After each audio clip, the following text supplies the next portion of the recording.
The Death God's Daily Troubles by MagicalDucky. Chapter 4. There's nothing quite like being forced to form a duo. Adventurers Town, Delhurst. Called in. Aria's point of view. The first thing I saw when I woke up was the familiar ceiling. I was lying in bed inside my room at the Caldon Inn, which I'd been renting out continuously for a year that I'd been active in Delhurst.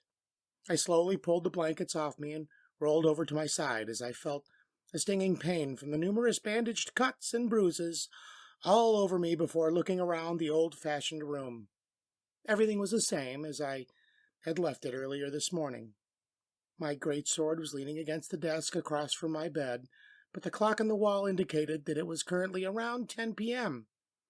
I moved my legs over and sat at the side of my bed when a dull pain emerged from my head. I brought my hands up to hold my head as I tried to remember what happened. The last thing my memory told me was that I was running from a dragon on the mountainside. I remember, just past sunset, when it suddenly woke up and began to chase me. All I could recall after that was running desperately for my life as the dragon chased me through the mountain woods, and halfway through the chase, my memory just cut off. What happened? As I was pondering quietly to myself, I suddenly heard the door handle shake as someone was on the other side, slowly opening the door. I immediately went alert and spread out my mana to try and sense what was on the other side. Could it be the owner of the inn? No. He always knocks first, and I can't sense any mana signature from behind the door, which means it's probably either a thief or an assassin. As soon as I came to that conclusion, I instantly lunged forward from my bedside, grabbed my greatsword, and pivoted around before swinging it towards the door as it opened. My vision blurred from the intense movement, and on the other side of the door I vaguely saw a shape of a person whose neck the edge of my greatsword was almost touching. After a split second, I regained my visual clarity and shouted at the intruder with a grave tone in my voice, "Don't move." But instead of a suspicious individual dressed in black clothes and a mask, as I expected, what stood in my field of vision was a man with white hair tied back into a short ponytail, holding a tray with 2 bowls of warm stew on it. He had an angry smile on his face, and after a few moments he spoke back to me with an irritated voice. "Well, it's a good thing you're finally awake now, but are you sure this is how you would like to be treating your savior?" The moment I saw him, my head throbbed in pain again, and the single vague memory of falling into the river with him came flooding back into my head. I instantly became enraged after remembering how much he made me suffer, and angrily yelled at him while keeping my great sword at the base of his neck. "You're the idiot that was in my way in the river!" "Oh, it was this exact same idiot that had to drag you out of the river and back to town." "You wouldn't have needed to do that if you had just gotten out of my way before." "And how exactly was I supposed to do that? I was just minding my own damn business when you ran over and uninvited and immediately body slammed me into the river with the dragon on your tail. Even if I somehow did move out of the way, seeing how angry the dragon was, I am positive that if he didn't eat you, he would definitely have eaten me. You need to learn respect for others more. I'm not your dragon bait. I even ended up losing all my stuff in the river because I had to save you." I took a deep breath. My blood was boiling from this victim-like attitude, but I managed to soothe my temper after rethinking the situation. With the unfortunate way things had turned out, it's undeniable I now owe this idiot for saving me from the river. I definitely would have drowned if he hadn't gotten me out, and I forcibly held my anger and took my sword away from his neck as I replied in an angry tone, "All right. As much as I hate to admit it, at least I owe you for bringing me out of the river back to town, so thank you." I brought my right hand to my chest and formed a fist while bowing, forming a traditional Empire Knight salute. "Now that's more like it. Looks like even you have some human decency left." The man looked at me with an arrogant, smug smile on his face, and I had to rein in my desire again to strangle him. He walked past me to my desk and put the tray down, and pulled out the chair before turning to me and signaling me to sit opposite him on the bed. I sat down on the bed angrily, braced my sword against the bed frame beside me, and faced him as I wanted to see what he had to say. So it's nice to finally meet you after you've made me suffer so much, Ms. Crimson Rose. A second had passed by as I mentally reconfirmed that I had never seen him before in my life, and the glint in my eye turned sharp as I grew suspicious of how he knew my adventurer moniker. I grabbed the handle of my sword again. How do you know that name? I've never seen you in this town before, and only the adventurers at the guild in this town call me that. Well, I asked one of those adventurers at the guild, of course. How do you think I found out what inn you're staying at? Do you know how much I've had to do just to get you back here safe and sound? I don't know what you did in this town to make everyone so scared of you, but when I carried you back, the guards let me through instantly, saying that there was no way they would block you, while everyone I saw on the street while carrying you avoided me like the plague, when whispering suspiciously about me. And when I tried to approach some guys on the street to ask them some questions, they ran away the moment I made eye contact. The only way I even got someone to hold a conversation with me, if you could even call it that, was by sneaking up on him while he was loitering in an alleyway outside the Adventurers Guild and cornering him. And even after I finally got him to stop running and face me, the first thing he did was take out his wallet and hand it over to me while crying about how he was sorry before pleading that I didn't hurt him. I had to perform some interrogation before he stutteringly told me that you were the infamous pseudo S-rank solo adventurer in town, that everyone had a guild nickname of the Crimson Rose. He also told me that you're probably one of the strongest, if not the strongest, adventurer in this town, despite actually only being a B rank. After that, I had to enter the Adventurers Guild because he didn't know anything else about you, and then it was only after 15 minutes of convincing the receptionist at the front desk not to call the guards on me, that I was trying not to kidnap you, that I got her to tell me the inn you were staying at. And that wasn't even the end of it. When I arrived at the front of the inn and knocked on the door, the owner actually did call the guards on me. He told them a suspicious person was loitering around the front of his inn, and they seemed to be attempting to kidnap one of his guests. So only after another 15 minutes of sorting everything out with the guards did the owner finally let me in. I sat there speechless for a moment before I loosened my grip on the handle of my greatsword and sighed. I didn't want to listen to this anymore, so I cut him off before he could continue to complain. Look, Mr.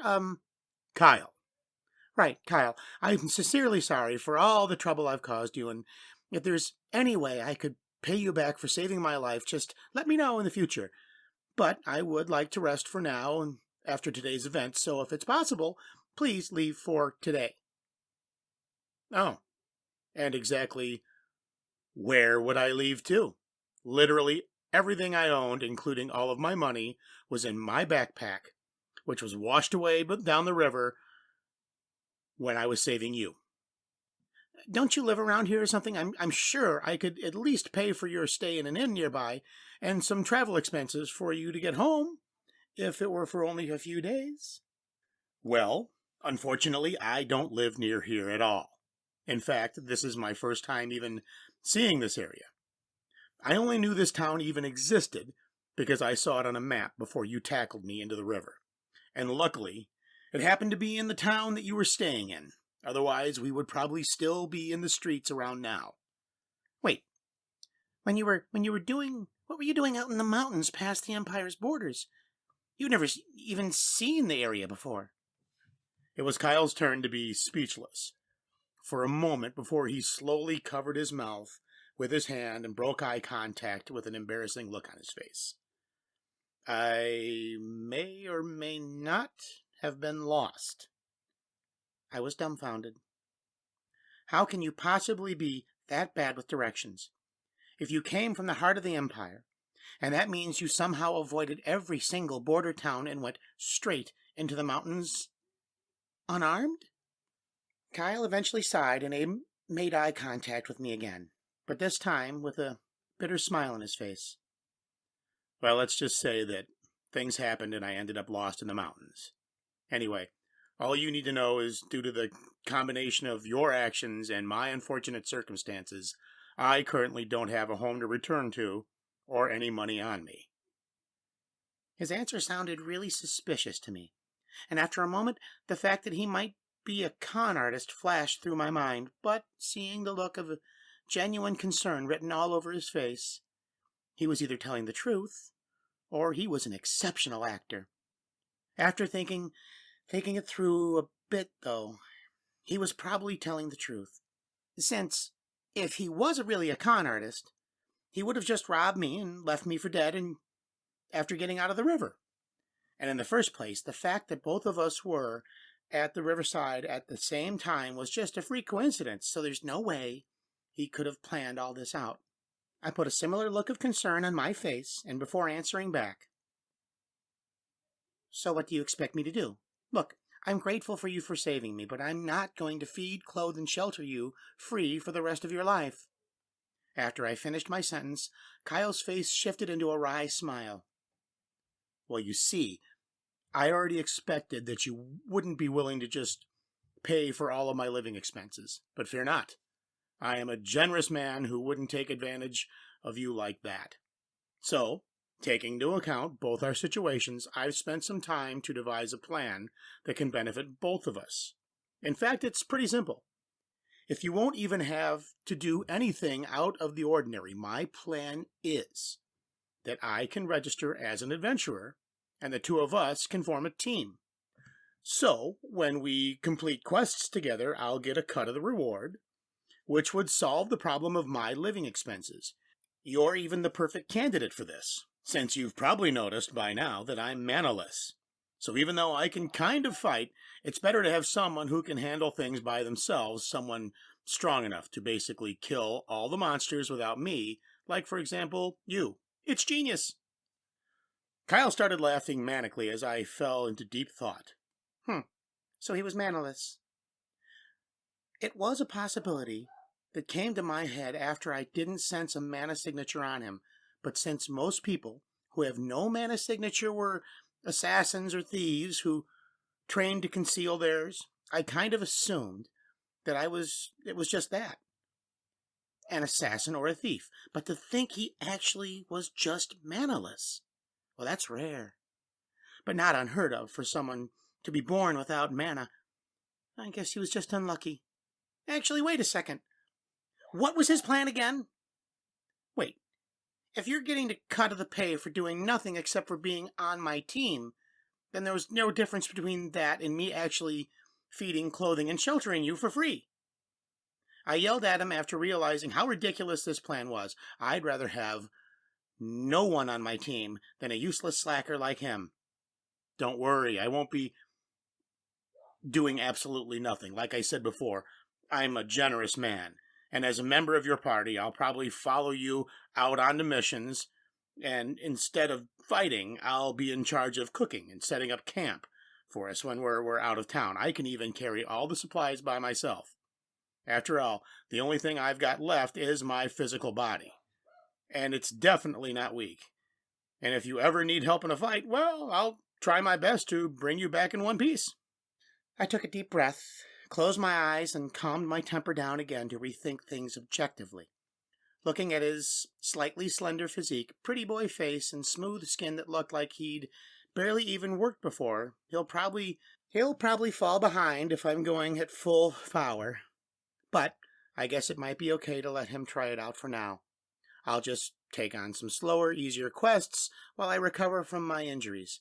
And it'll be nice to have a pack mule to carry everything, even though I probably won't bring much like usual. Even if he's a terrible cook, too, as long as he can cook some simple stew, it's probably still better than just eating dry jerky all the time. Plus, at the very least, I can get him off my back for now, and if he's not useful, I'll just kick him out of the party later. After thinking to myself for a while, I opened my eyes to give him my answer. Well, I can just barely accept it if you're going to be doing something. It would besmirch my noble family name of Israel just to kick you out with nothing after you've saved me. So, at the very least, we could try it out for now. I sighed and reached out my right hand, for a handshake while plastering a defeated look on my face. My name is Arya Israel. I look forward to working with you, I guess. Same here. Once again, I'm Kyle, and well, there's some issues with my last name, so you can just ignore it for now, but since we're going to be partners, just call me Kyle. Issues with his last name? Is he a fallen noble, too? Or did he get exiled from his house? Well, it would explain how he looks and why he's out here on the edge of the Empire with nothing on him. And if that's really the case, at least we have something in common. Kai reached out and shook my hand. By the moment our handshake finished, he immediately lost all his gusto and deflated into one chair limply with a relieved smile. Phew, that was a close one. I can't believe you actually agreed to such a poorly thought-out plan. It's a miracle. I was really getting scared there for a second that you were going to just ungratefully throw me out onto the streets with nothing. Well, looks like, despite the rumors around the guild that you're a violent, incorrigible woman who snaps coldly at anyone in her way, you're actually a pretty nice person. Oy, that violent, incorrigible woman you're talking about is sitting right here, you know. But it's a good thing that this town is full of kind souls.